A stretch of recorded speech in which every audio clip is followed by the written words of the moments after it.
proud member of the Dice Power Network and a podcast about all things board games that you can listen to in less time than it takes for Crystal to finally decide to get rid of some of her board games.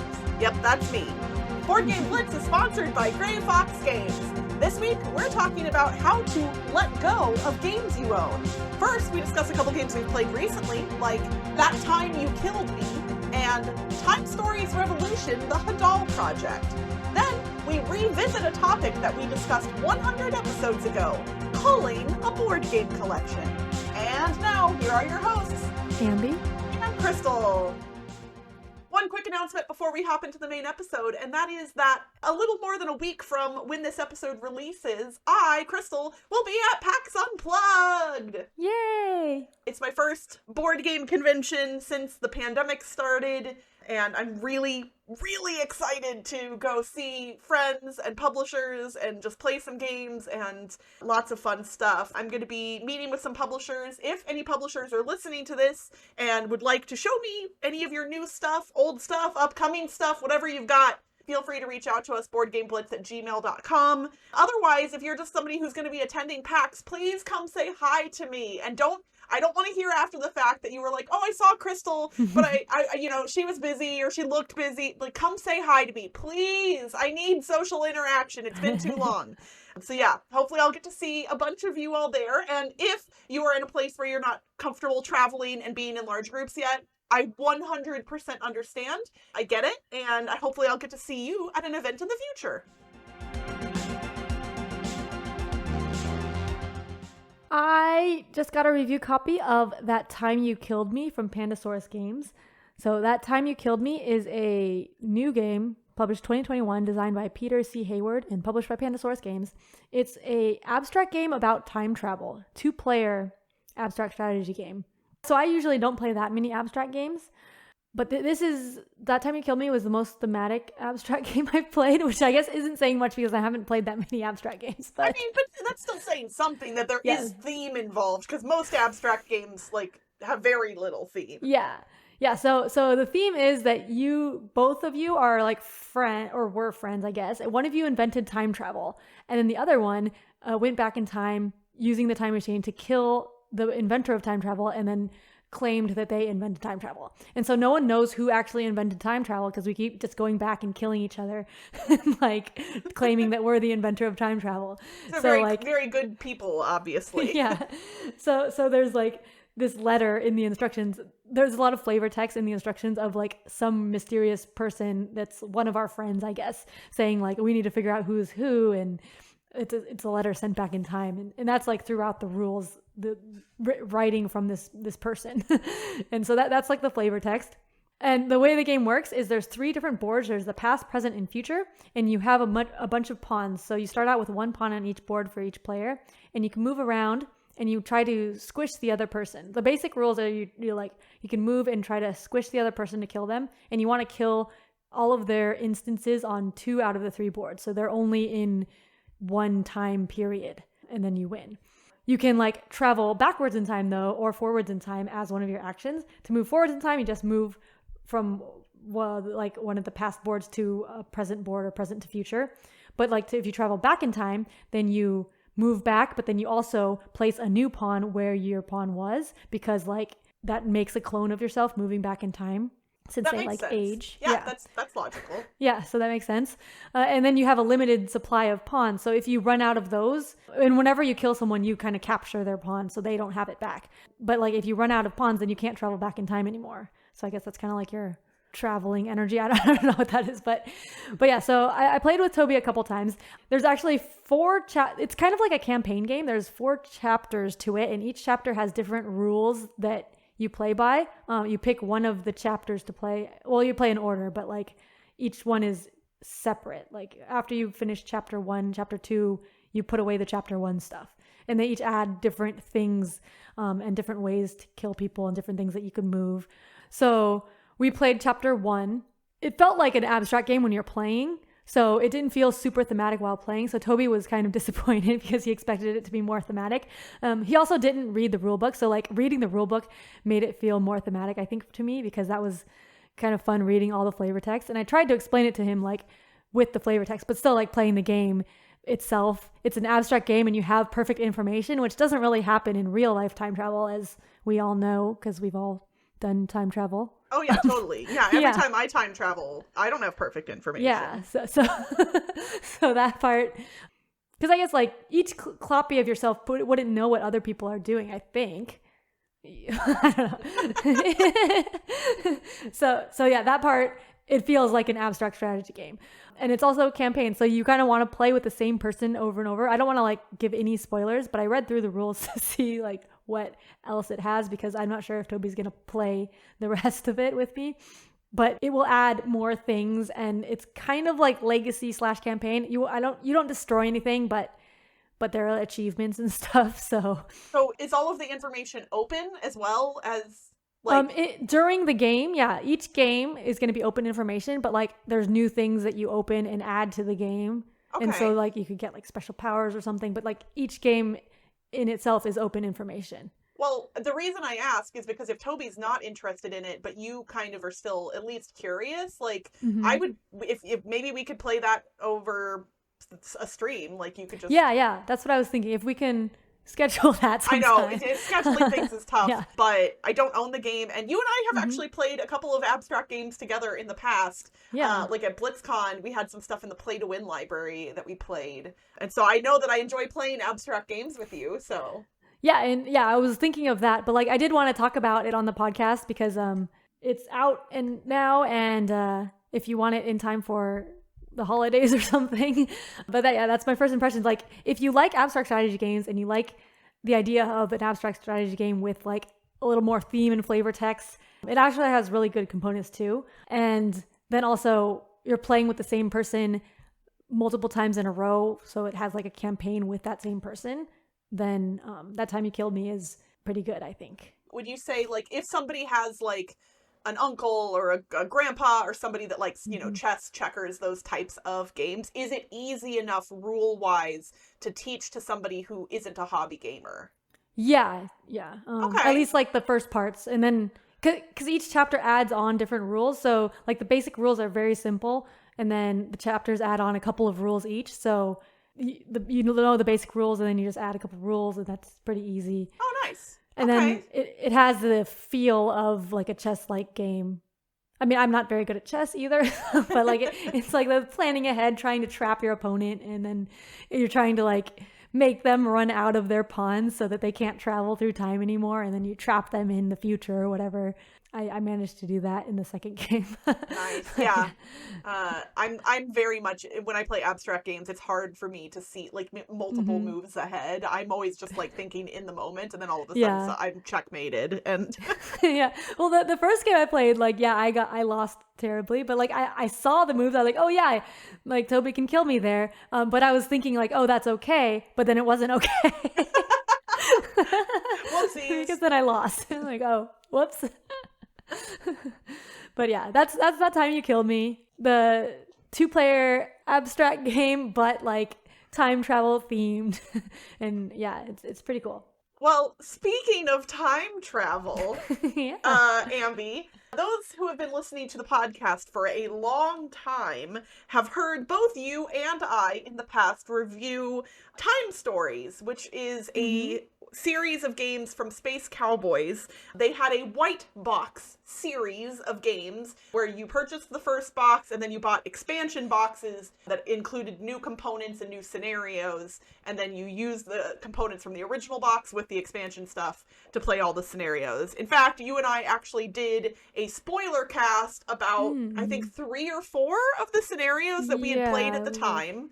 Yeah. We never ended up doing another one about some of the other scenarios. And I'm going to preface what I'm about to say with a couple of things. So I'm going to be reviewing Time Stories Revolution, the Hadal Project, which is part of the Blue Box series that came after the White Box series.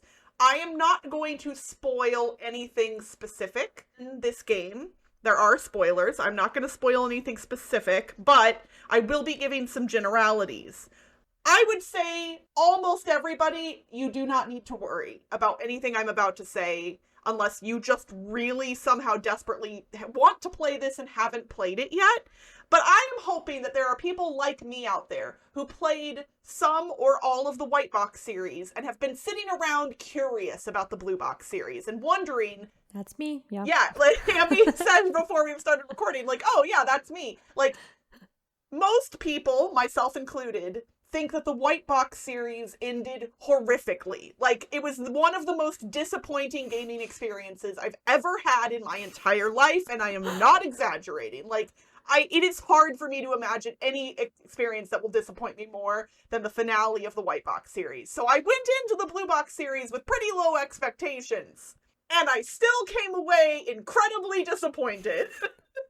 So, the Hadal Project, part of Time Stories Revolution. So Revolution, as the Blue Box series, are all standalone. You can play them in any order, and there is not like a base box that you have to buy. Each box is singular, standalone, can be played just by itself. Some of the mechanics from the original White Box series have been removed, including the time track. That was what caused you to loop back in time and start from scratch. That's gone. The dice are gone.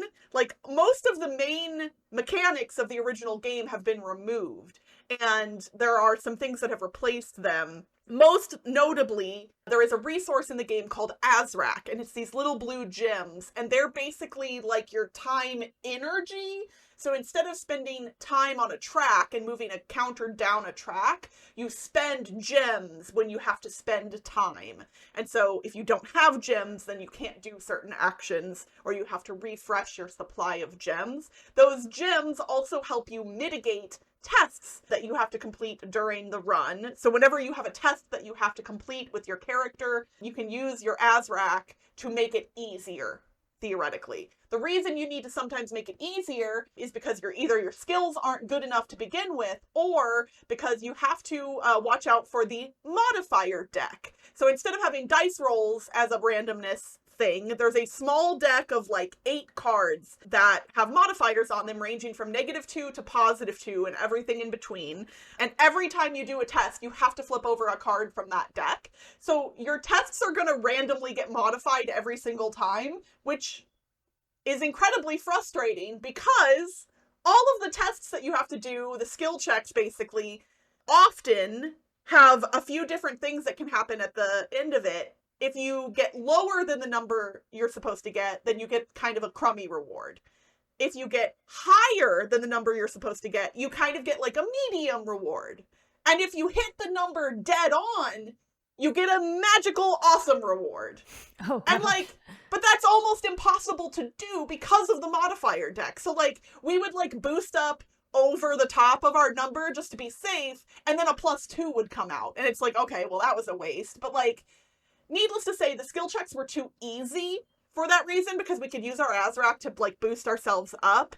And then the modifier deck was very, like it wasn't often bringing us back down a lot. So skill checks were not interesting in any way, shape, or form. Like, I didn't like the dice in the original, and I think I like the Azrak skill tests with the modifier deck even less.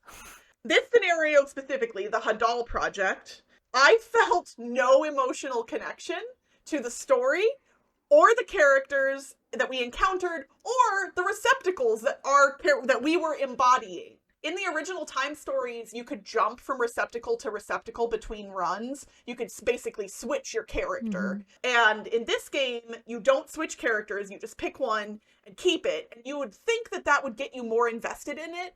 But there was like very little flavor text about the characters, and they weren't that interesting.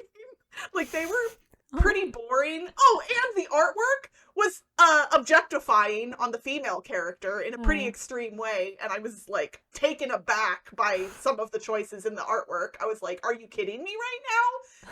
So that was also disappointing.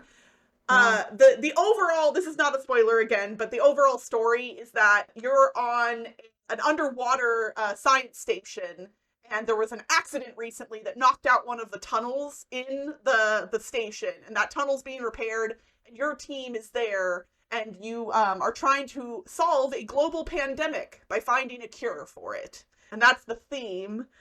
kind of. That's the beginning of the theme. Obviously, it goes from there that I'm not going to spoil in case anyone after this somehow does want to play it, but I don't recommend, in case you couldn't tell.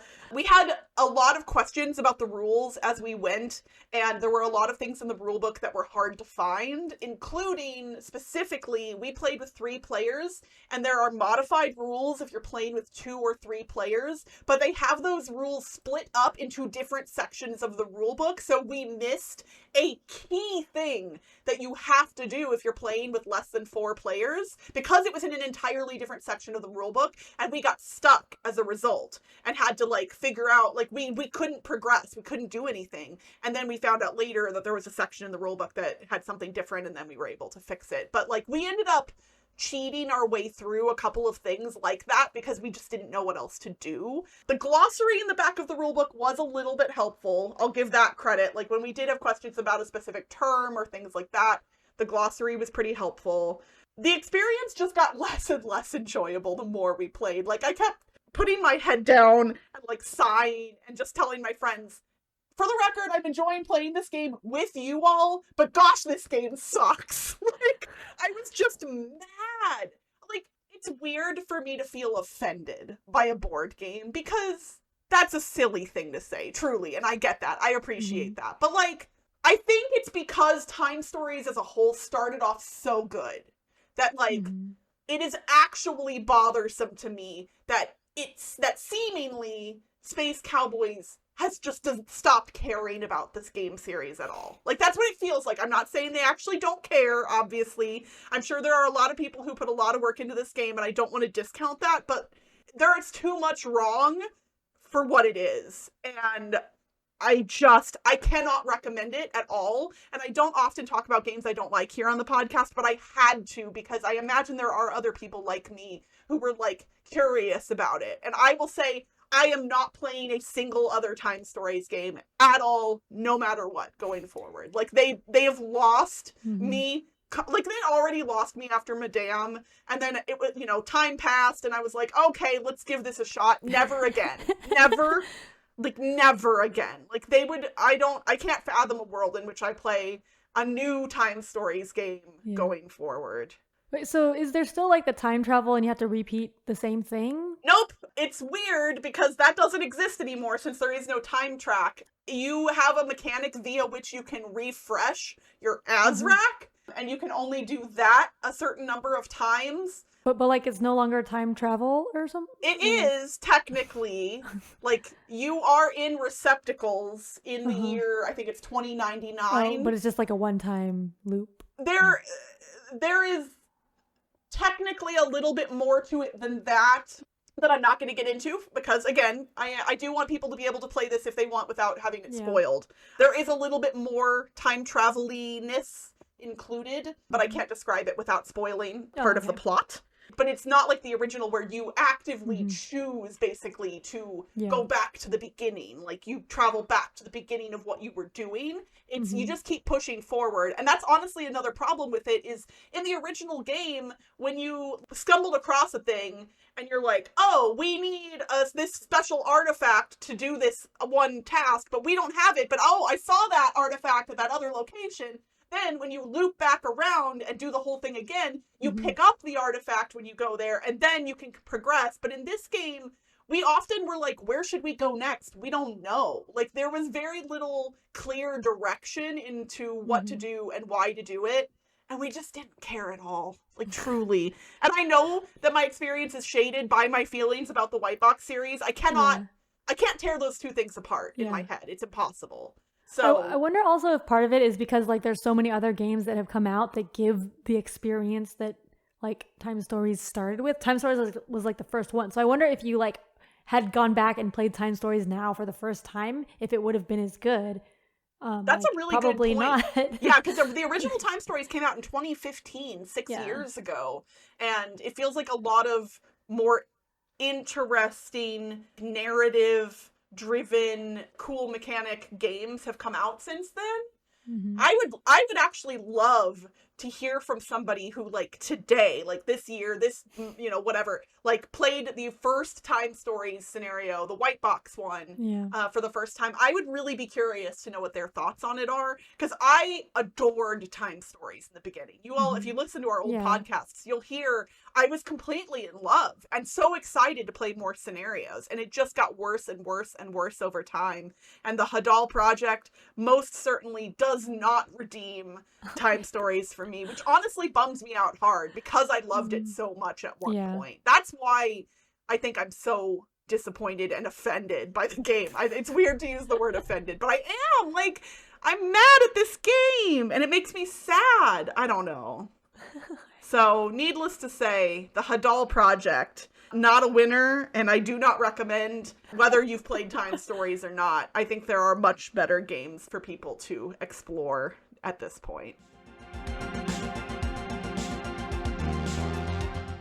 100 episodes ago, which is a weird thing to say, episode 45, Ambie and myself and Cassidy all talked about culling our collections. And it was a really interesting discussion that we had. Also, it made me realize how many games I've acquired in the years since, because when we were talking in that episode, I said I was heading toward the 200 mark in number of games I owned. And I'm now well over the 400 mark. So I have more than doubled my game collection in just, 3-something years. I was at around 150 and now I'm at about 250. So yeah, we both got a lot of games in the meantime. But we thought it would be interesting to talk about culling again, because it's something that I think a lot of people have on their minds, you know, as we head into the new year, or just in general, like, especially, you know, during the pandemic, a lot of people haven't been playing games quite as much as they usually do. And so more games have been sitting unplayed on people's shelves, ours included. And Ambie and Toby recently did a live stream on our Twitch channel. If you're not following us on Twitch, make sure you go do that, twitch.tv/boardgameblitz. And they live streamed their culling of their collection. And it was really fun to watch the process. So Ambie, do you want to talk about that a little bit? Sure. So every year, except for last year, because pandemic, we go through our collection and cull it. And usually we give it away at Toby's birthday party. We have a birthday party for him in December. Where we have a lot of friends come over and play board games. We call it T.I.M.E. I think I mentioned this in the episode 100 episodes ago. You did, and I made fun of the fact that you all liked calling everything a convention, even though it's not. Like, yeah, well, it's a mini con. No, when I say it's not, I don't mean, I'm not trying to discount. I think T.I.M.E. is a wonderful name for Toby's birthday celebration. Yeah.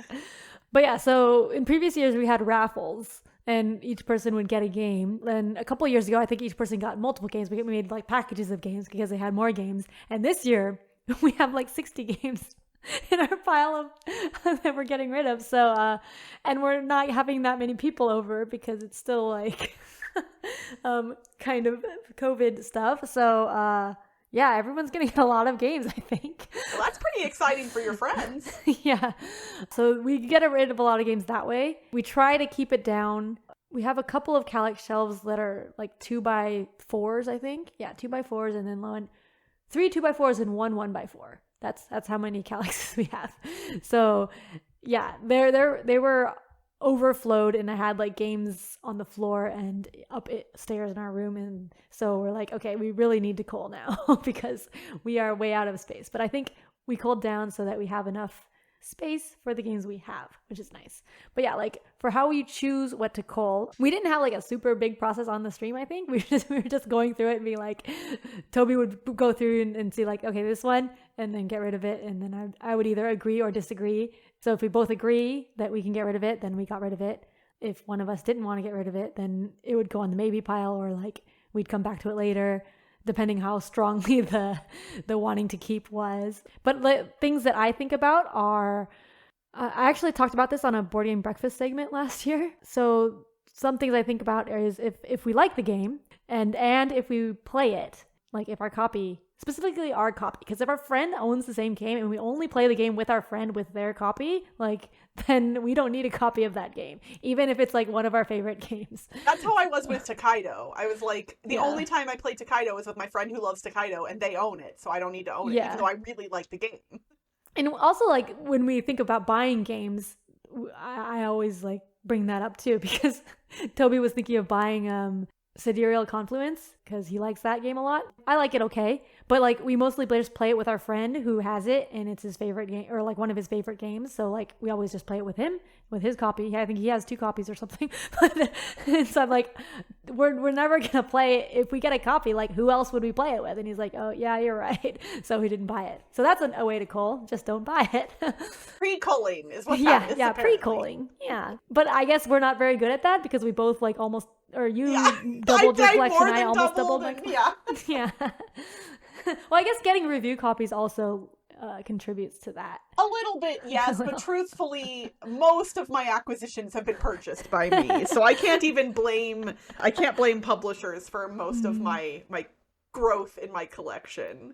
Yeah. And I guess another reason I would keep games is if it's like sentimental, like super sentimental or rare, and I want to keep it. So like I got a game in Japan called Kirby's Sweets Party, and I've been wanting this because I love Kirby, the character, and we played it, and it wasn't a very good game, but it's like, it was a limited edition Kirby board game for like the Kirby anniversary or something, and so I really like Kirby, so I'm keeping that one. I mean, and that kind of lends itself to the fact that there are people out there who I believe are of the mindset that like board games are meant to be played.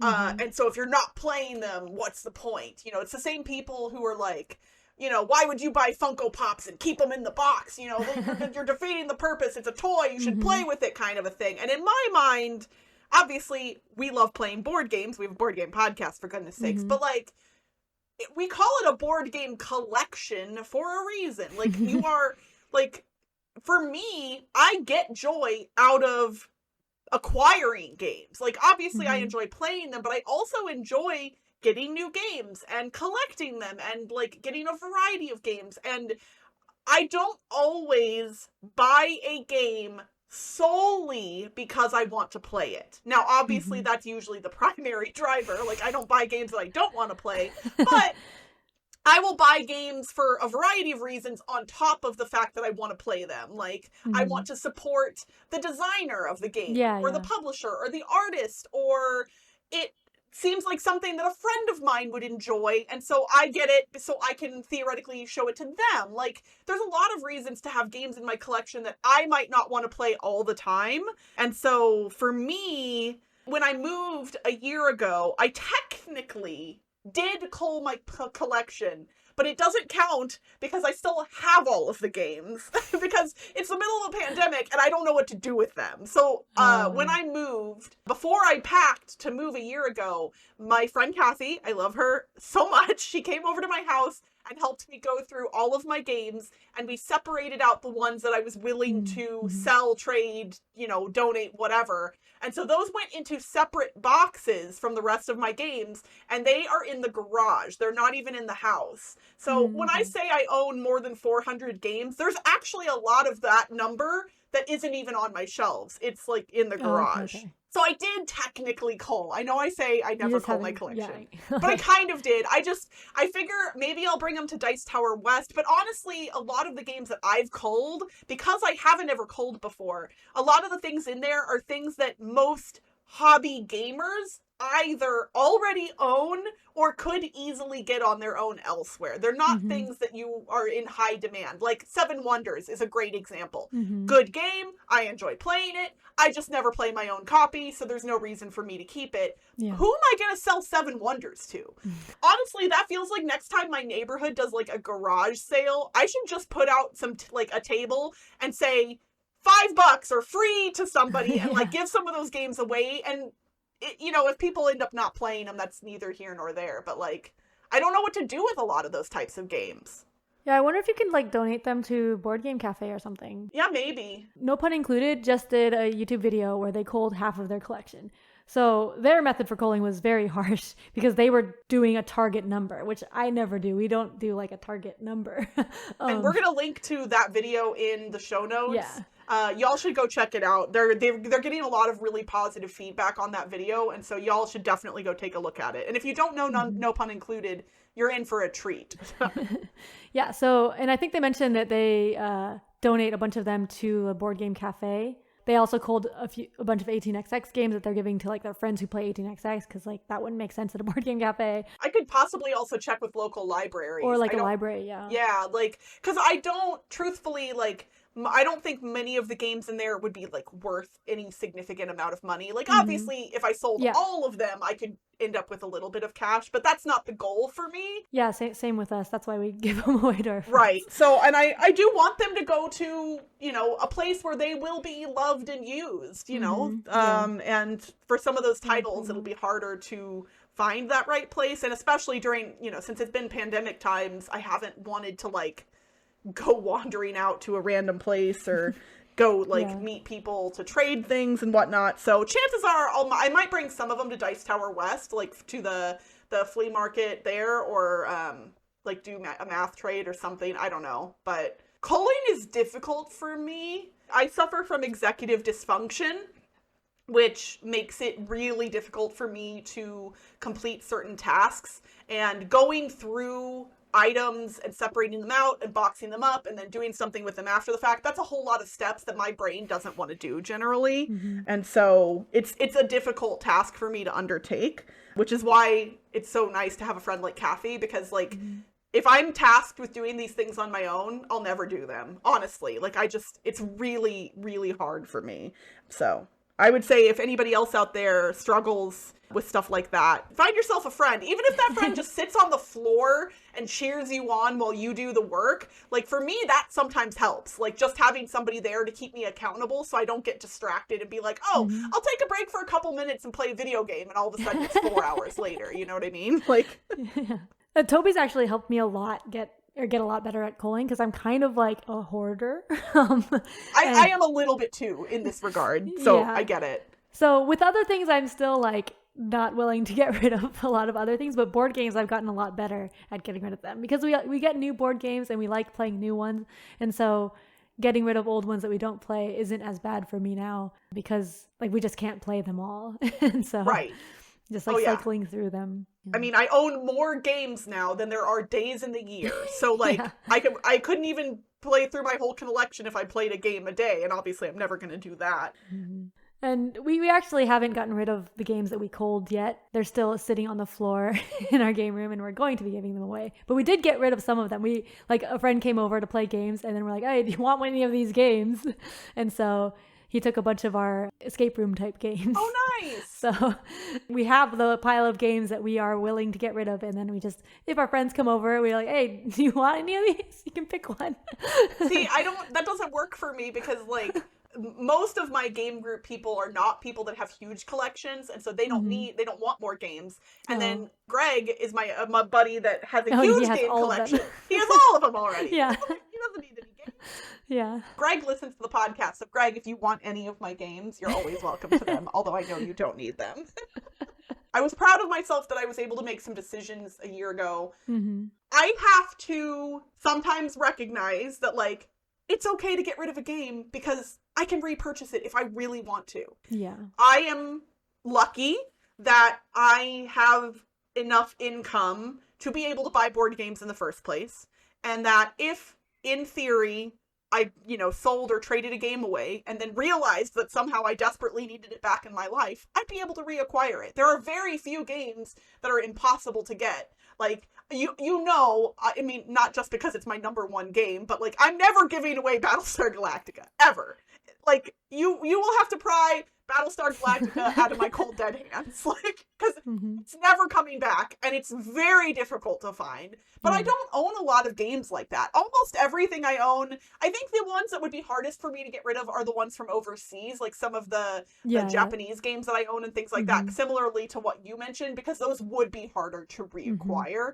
So I think the bar for me on how much I like a game is lowered for games like that would be harder to get again. Whereas if it's if it's a generic American publisher or North American or European publisher game, that's easier for me to let go generally. Yeah. For us, there's like some 18xx games and other train games that are rare. But then still, even if it's rare and then we don't like it, then I'm like, okay, we should just get rid of it. Oh yeah. If you Yeah. completely don't like a thing, that's Yeah. like I'm saying, like if something is kind of like, oh, that's okay. Yeah, But yeah. especially those Japanese games often have like there's a uniqueness to them that even if I Yeah. don't like them quite as much, they still feel special to play. If that makes sense. Yeah. Oh yeah, I think with our friend we had a rare game and he actually bought it from us. One of the rare train games. We liked it okay, but then like we weren't really gonna play it that much. And then he really wanted it, so we're like, okay, you can buy it from us because it's rare, so we can just give it to him. Yeah, no, that seems fair. Well, I would love to hear from our listeners if they've done any culling during the past couple of years, you know, if they've realized that there are games that they could live without or games that they desperately want back that they culled forever ago. So y'all hit us up on social media or in our Board Game Geek Guild and give us all of your culling information. We'd love to hear about your game collections and what you do to help maintain them. And that's it for this week's Board Game Blitz. Visit our website, boardgameblitz.com, for video and blog content, as well as to get links to all our social media pages. This episode was sponsored by Gray Fox Games. Head to lastlightgame.com to learn more about the exciting new 4X game coming to GameFound soon. And if you're doing holiday shopping, you can get 20% off non-exclusive items when you use the code BGBLITZ21 at grayfoxgames.com. Join the Blitzketeer community on Discord by following the link in the show notes. You can support the show by leaving us a rating and review on your podcast provider. And if you want behind-the-scenes access and an invite to our private Slack channel, visit patreon.com/BoardGameBlitz. Our theme song was composed by Andrew Mara. Technical support provided by Toby Mao. Board Game Blitz is part of the Dice Tower Network. Until next time, call me! Call me! On the line! Call me anytime. Bye, everyone! Bye!